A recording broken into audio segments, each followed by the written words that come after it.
Hey guys, it's 8-Bit Flashback, and I just got my Super Nintendo Classic Edition. I'm here at Walmart. I've been waiting here for about 3 hours in line, and I was lucky enough to get one. So it's time to head home and unbox this thing. So I called my local Walmart earlier in the day, and they said they had about 15 systems. They actually ended up having 19 systems, but they still sold them all. And there's quite a few people that showed up, way more than 19. But after there's 19 people in line, Walmart told them it was sold out and there's no reason to wait in line. And I showed up about 9 o'clock and I was 10th in line. If I would have showed up any later, I probably wouldn't have got a system. And it was already a long enough wait as it was, but to make it even worse, during the last half hour, they brought the card out of Super Nintendo so we could all just stare at them while we were waiting to purchase one. It was terrible. I wish they would have just left them in the back. Okay guys, I just got back from Walmart. It's launch day and I was able to get me a Super Nintendo Classic Edition. Let's go ahead and open this thing up. Alright, this Super Nintendo Entertainment System. Now you're playing with power. Super power. Alright, let's take a look at the box to start off with. It seems to be the same exact size as the Nintendo Classic Edition. Both the boxes seem to have the exact same theme. They just have different artwork, but all the colors are very similar. And on the back we got a list of all 21 games. And I don't know why they did that. On the first system they gave us 30 games. Now on this one they're only giving us 21. It's kind of messed up. We're paying more for this system. It's supposed to be the newer model. We should have more games. So the box is great, the colors look great, but how much fun is it just to stare at this box? It's time to see what's inside. So it's packaged pretty good, maybe too good. It was so tight I was having a hard time pulling out of that box. I was trying to be really careful so I didn't damage that box any. So inside this bag is some warranty information, a startup guide, and on the opposite side of the startup guide is a Super Nintendo poster. And of course on the top it's got their slogan, now you're playing with power, super power. Then there's a lot of artwork that's showing off their flagship games. Alright, let's go ahead and see what other goodies got inside the box. Let's go ahead and pull out a controller. And the good thing about these controllers is they have a 5-foot cord, so you don't have to sit right in front of your Nintendo to play it. So it gives you just a little bit more breathing room. And just holding these controllers, they feel pretty solid. The D-pad feels nice and tight, and all the buttons feel great.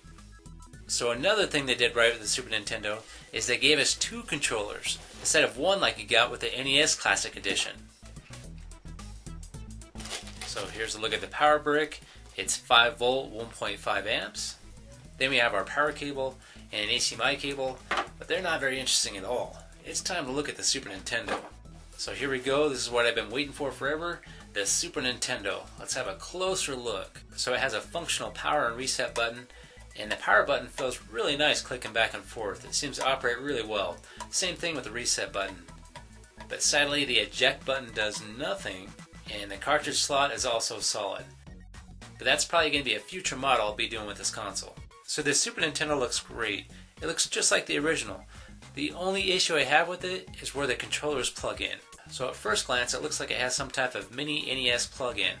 But it's not. This is actually a door that opens and gives you access to the controller ports that are the same style as the NES Classic Edition. And I can't stand the way this access door operates. It just kind of just flops down and just hangs there. They should have hinged it or something to make it a little bit more solid and look nicer. What they should have done was utilize the eject button and made that open the access door. That'd been a lot cooler. But even though I don't like the access door, it's still an awesome system. I can overlook this access door and get past it. So on the back we have our HDMI port and the power in. Alright guys, I'm not going to show any gameplay in this video, that's going to be in a future video, but I am going to take this thing apart and we're going to check out the inside. So let's go ahead and start taking it apart. So to take it apart, it's very simple. There's just 4 screws on the bottom. You got to pop these little rubber feet out, and that gives you access to some small Phillips screw heads. So there doesn't seem to be any seal where if you take it apart it rips that warranty sticker, so I should be fine with my warranty. Unless Nintendo's watching this. So here's a look at the guts. Here's a look at the guts. We got one side that has the power buttons with the circuit board on it, and then the bottom there has the main circuit board, and then it's got a cover with a heatsink on it. I'm going to go ahead and take that off now so we can have a closer look underneath that. So this removes pretty easy also. It's just a couple more Phillips screws. So here's an up close look with that cover off. And people are already starting to hack these things. There's already a copy of Star Fox 2 that's been extracted from the Super Nintendo, and people are playing that online. So it's not going to be long before people hack this and you can add your own games to it. So I got one more screw to remove, then we can look at the very bottom of that main circuit board. And here's an up-close look at the bottom of the circuit board here. So I will be doing some tests with this and see if I can extract any information from it, but it's not going to be long before these things are fully hacked. And as I talked about earlier, I'd like to do some mods with this console. One of the things I'd like to do is make it have a functional cartridge, just like this little guy right here. This is a 3D printed case with a Raspberry Pi 3 inside of it with a USB cartridge. But I don't want to remove the original hardware, so I might just have two operating systems inside one machine. But I'm not sure what route I'm going to go yet. And there's actually a decent amount of room left over inside the case for when I'm ready to start modding. So here's a look at the main menu, and it's got nice high-res images, and it's got save features just like the NES Classic.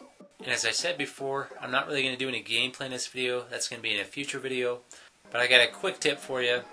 If you want to reset your game but you don't want to get off your butt, all you need to do is push left, right, select, and start at the same time, and that'll reset the game. Alright guys, thanks for watching. This is 8-Bit Flashback. If you want to hear more from me, please like and subscribe. And oh yeah, if you want to see more of my videos, just click any of these links.